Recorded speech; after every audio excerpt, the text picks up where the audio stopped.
A lot of you guys like trying to be cute. Alright? I like it, seniors. Alright, so this is a little bit of a game to tell you a little bit about me. We'll start over here and you have to guess the lie. Okay? You understand? The lie is not, that is not my family. Okay, that is my family. That's not a lie. Okay, so what is the lie? So we're going to read these together. First one, you guys can relax. I was in a Paul Wall music video. Y'all know who Paul Wall is? Okay, thank you, Mark. All right. Paul Wall is a white Houston rapper that started. He didn't really start, but he really pushed grills as the main thing. All right. He's got a song called "Show Me Your Grills." No. Okay. Next one. So I was in a Paul Wall music video. Next one, I was born in a truck. And the last one is, I have been bungee jumping. One of those is a lie. One of those is a lie.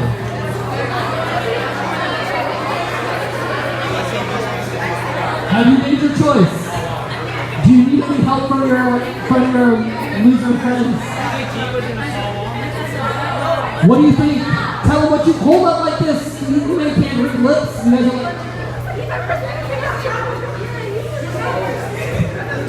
two, what? You got two people helping you out. I'm sorry. They really are helping. Alright, he thinks it's two, and the lie is I was in a Paul Wall music video. I was not in a Paul Wall music video. Alright? That really would have been more fun if you knew who Paul Wall was. Alright. I was born in a truck, alright, in Buffalo, New York. Some of you are saying now, makes sense. Okay, very good. And I've been bungee jumping. Alright, give a round of applause to you. Thank you. Next up, what is the lie? I met my wife in Nigeria. I was a youth pastor for 12 years. For a senior prank, I released over 120,000 bees in my high school. You can,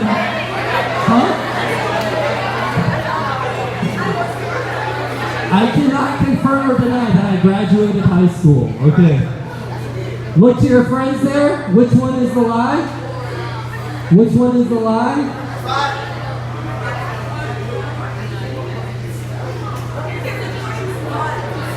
Two of those are true, one is a lie.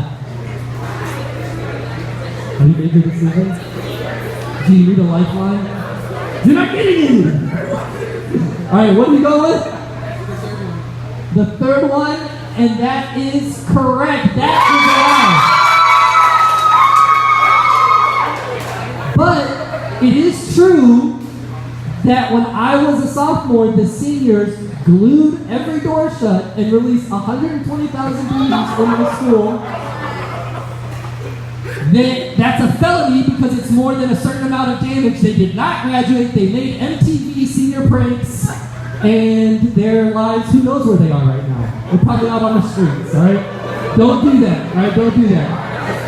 I actually met Kim. I don't know if you know this. Kim is my wife. I met her in Nigeria, all right? We were on a medical missions trip. I was playing football, and I jumped over a fence like a gazelle. And she said, who's that guy? Right? And I was youth pastor for 12 years. That one was, I probably should have came with some fun. All right, next one. Thank you. Give her a round of applause. All right, which one is the lie? I know all the words to Taylor Swift's 2010 album, Speak Now. Platinum. Y'all know who Taylor Swift is? Alright, next one. I was bit on the face by a dog. And 3. My friends used to call me Lil White. Ooh.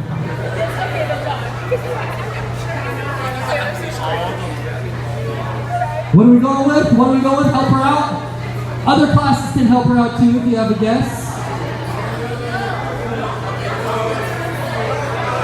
A lot of you guys are saying 2.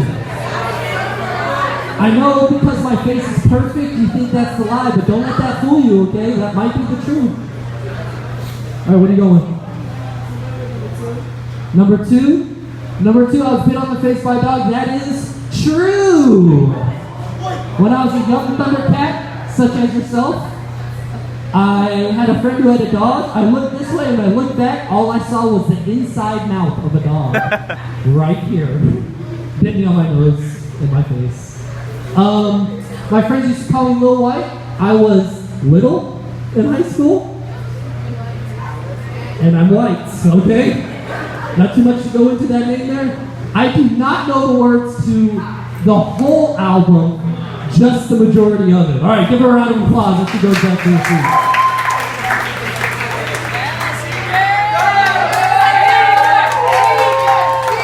How many people guessed it right? Was it just sophomores? Okay, you got pressure here. Here we go. What is the lie? I was on the golf team in high school. I was once in a physical fight with 3 girls.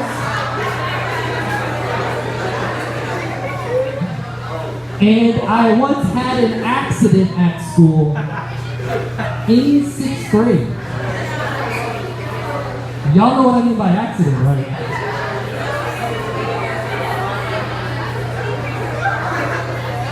I didn't make it to the bathroom.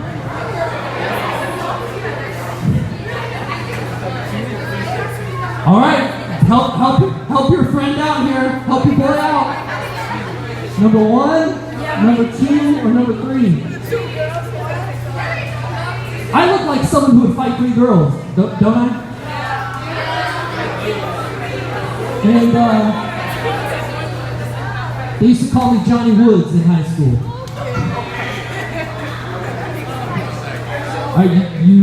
You said? Oh, give me more time. 1, 2, or 3?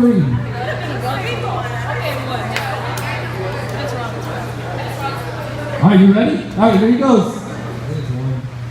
Number 1 is the lie. That is false. I was on the golf team in high school.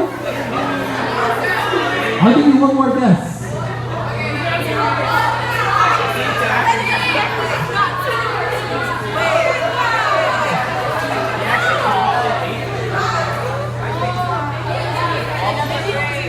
He's guessing 2 as a lie. That is correct. Number 2 is a lie.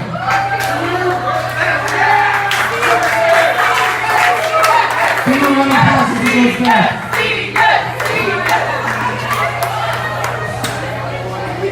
So, are the seniors pumped about every little thing that happens? All right. All right, so I wanted to, I'm not going to go any backstory about how I had an accident in 6th grade. Maybe another time. I hope that doesn't affect how you view me. Sometimes you just got to go, okay? All right, I wanted to start today off. How's orientation been going? How's the first 2 days gone? All right, give me a thumb on a scale. This is bad. This is, you could be like this. You could be like, wow, you guys are really an all or nothing crowd. No one's in the middle. Oh, okay, very good. Okay. Well, I wanted to spend some time and just have a little bit of a laid back first encounter, and I wanted to kind of talk about our future together over this next year, and I wanted to talk about what do you think about this next year in terms of your encounters with God. Our time together is called Encounter, and in our lives, we will have important encounters. In your life, you will encounter people and have relationships that are really important. How many of you guys have a best friend? Do you remember the first time you met your best friend? Right? I remember the first time I met my best friend. One of them, his name is Matt Hamilton. It was in 1st grade. It was one of the first days of school, and my mom woke me up. And I remember standing there, and I was going like this. And my mom said, "Johnny?" I said, yeah, Mom. No, I said, yeah, Mom. She said,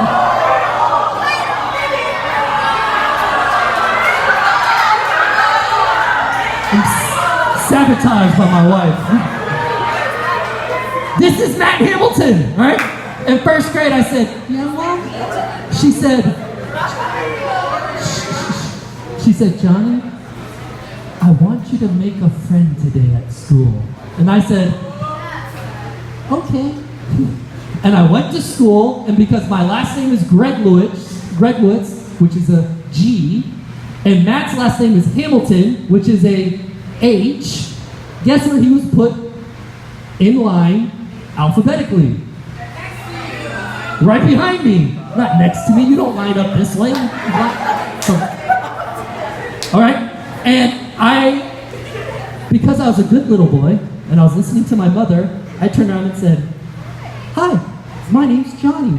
Do you want to be a friend? And because Matt had a different upbringing than me, and because he was a little more tough and rough, he went like this. And didn't say anything, all right? That was the first time I met my best friend. I wore him down with my kindness, okay? And I'm sure you can remember the first time with your friend. I have another friend, Ryan Riken, who I met where as you can see from my picture of me in high school, I became more thuggish as I grew older, okay? And I went through a Samson phase in my senior year. Y'all know what that is? Where no blade was going to touch my head, okay? So I just kind of grew it out. I had a little stash going on. I was trying to grow there, and I was hard, okay? I really wasn't, but I was trying to be. And my friend Ryan Riken, he was like an acoustic guitar playing, different world than I came from guy. And I met him, and he severely impacted my life in a good way. He was my best friend. And then one last encounter I want to tell you about is with Kim. We told you that we met in Nigeria. That was a huge impact. I wasn't looking for a female companion, okay? I'm trying to think of cool words that I would say shorty back in the day, right? Y'all don't use that now. What do y'all use? Bang? What do y'all use? Boo thing? Just girl? Okay. Someone of a female, okay? A girl, a woman, a lovely future companion. Okay, I'm making this way too weird. Let's move it along, right? So we're gonna have encounters in our lives that whether they're divine, right, where God has placed people in our lives that will have a big, big, big impact in our lives. We can also see biblically there were a lot of encounters, right? If you look at the Bible, you see that pretty much all of the Bible is biblical characters having an encounter with God. Think of someone in the Bible. Give me a name. Noah.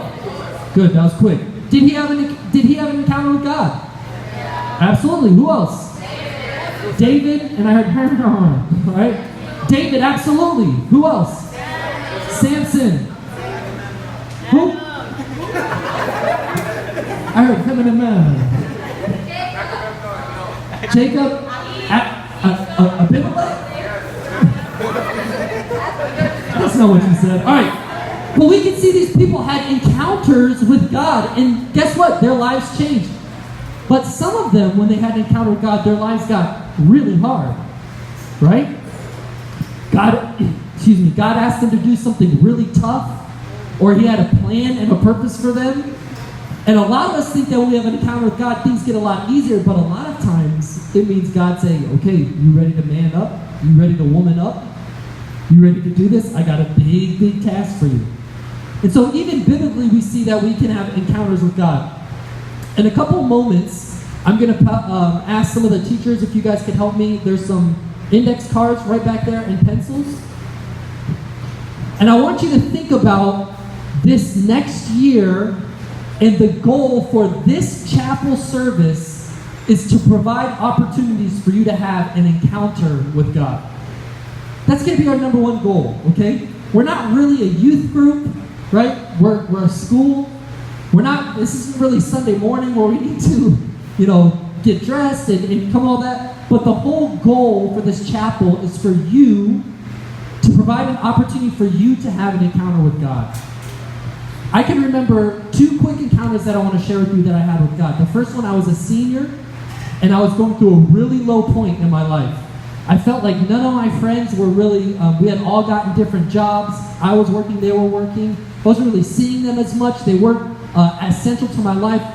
My other friend, Jerry, he had gotten a girlfriend in the town over, so he was hanging out with her. Matt, my other friend, he was working a lot, and I was working. We were just missing each other, and I felt really, really, really alone. And I remember driving in my car one night, and I'm just sitting there, and I felt God speak to me, and I had an encounter with God. And it totally changed everything.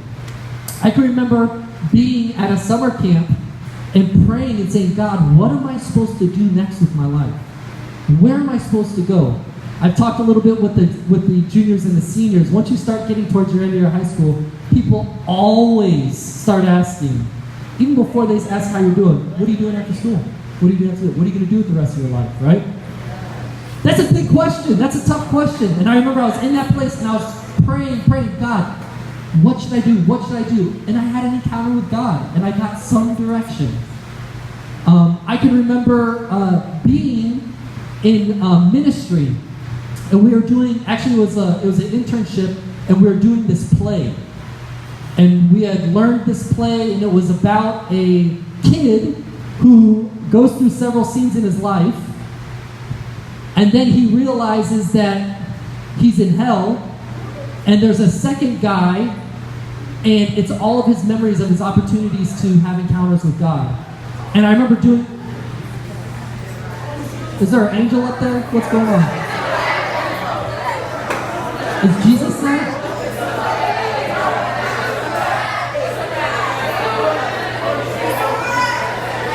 All right. We can have encounters with rats too, okay? All right. And I remember doing this skit, and I remember after the skit was over, there was an auditorium full of kids, and we had just been messing around with this skit. We didn't really think it would have a big impact. And when we were behind the curtains, we were praying, and the guy came out afterwards and he said, those of you who want to have an experience with God, or those of you who want to commit and live for Christ, I want you to stand up now. And I remember the audience standing up, and I know they had encountered with God, but behind the stage and the curtain, I couldn't believe that God had used me. I had a real deep encounter, and I said, I want to help serve others. I know I want to be in ministry for the rest of my life. You could talk to teachers all over here, and they could tell you, I'm pretty sure, of encounters they have or pivotal moments. And I want this year to be that. So I'm going to ask the teachers to pass out these index cards. Is he still there? Is he trying to get in on this message this morning? Listen, we welcome all, okay? And I want you to start thinking, I want you to get in kind of a framework. I want you to get in a mindset.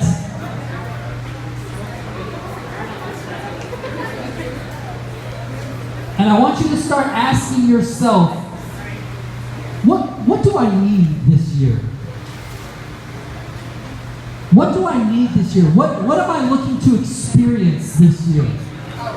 Now, let me just say this. You aren't going to be turning these back into us, okay? You aren't going to be turning these back into us. But I want you to start thinking, what am I needing out of this year? And more specifically, I know some of y'all are like, Johnny, I need to get straight A's. You don't understand my mom, okay? I need straight A's, okay? That's good, that's fine, but I'm the chaplain, right? I'm not really dealing with that over there. If we don't have enough pencils you can share, I want you to think about your relationship with God. Right? Where do you fall in that spectrum? Some of y'all like, God, who that? New number, who is, okay? You might have no bearing at all. You might say, yeah. I know a lot about God, but I know about God like a stalker knows about who they're stalking, right? Do you get that analogy? know, a stalker doesn't really know the person they're stalking. They might know information about them. If I said, do you know Messi? You'd be like, yeah. I can tell you when he entered the Barcelona training league. I can tell you when he made it pro. I can tell you his match. I can tell you his goals per game. I can tell you how he, right? You can tell me everything, but you don't know him. You're a stalker, okay? In a socially acceptable way, okay? But the same can be true of God. I can say, hey, you know God? You're like, yeah, I know he's good. I know he loves all of us. I know all these things about him. I can tell you some Bible stories, but you don't know him, right? So maybe that's where you are. Maybe you say, you know, I used to be really, really cool with God, but some things happened in my life and I'm kind of separated. Maybe we need to get back to that, to becoming close with God. Maybe so right now you can start writing, maybe there's areas in your life that you are not willing to trust God with. Or what about this? What if you have questions that you need answers to? Or maybe you need direction. What do you need and what are you going to believe that you can find out with God today? Yes, you got it. Okay, so we're going to spend just a couple minutes doing that and then I'll...